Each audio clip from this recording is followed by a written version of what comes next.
waxna nagama halaabin naftaay waa noo badbaaday iyo dabka nimid kuma guban markii weyn soo waxaan anaguna si fudud ayaan ku gaarnay ilaahay amarkiisa suuqiina ka badbaadinay bartamaha suuq bacaad u ahaa anagoo xaafadda jooga ayoo nus saac tahay ayaa waxaa la yiri suuqa qarax baa ka kacay hawadana uura gashay isla mugaas in la'aan baan ku soo booday mooto soo qabsaday mootada aan soo qabsadana debdemisida wadooyinka soo ordayaaba iga soo hormaray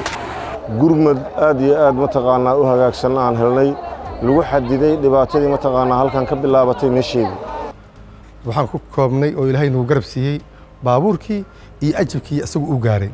anaga haddaan gubanay dadka kale inay gubtaan anaga ma rabin ilaahay debdemiska imaaday waa dambiye alxamdulilah ilaahan kuma hadini hormuud waxay samaysay wax badan ilaaha u jaazi kala waa timiday meeshan debdemisay keentay dabkan dhinacay ka xirtay gudaha isku soo aruurisay intay ka caymi kartana suuqana kuma firaarinay halkii boos oo dadkii deganaya wax ku gubteen maahane booskii muusan dhaafin ilaa suuqa iyo bacadla meesha soo gaari lahay ilaa maadiis waxay ahayd inay hormuud noo soo gargaarto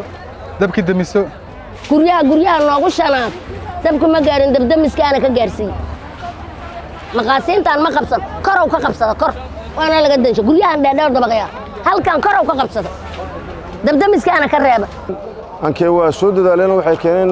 wiishka oo jaranjarooyinka lahaayay keeneen si guryahan lacala haddii uu gaaro ama inuu gudbo dabka loo maleeyo ay kor mataqaanaa ay uga dilaan alxamdulilah waa ka mahad celinaynaa sida wanaagsanoo la kugu soo gurmaday waxaan u taagannahay inaan badbaadinno hantida iyo dadka Soomaaliyeed qof kasta oo arka meel gubanaysa ama ka war hela waxaan ka codsanaynaa inay naga soo wacaan nambarka 998 oo ah nambarka aan ku shaqeyno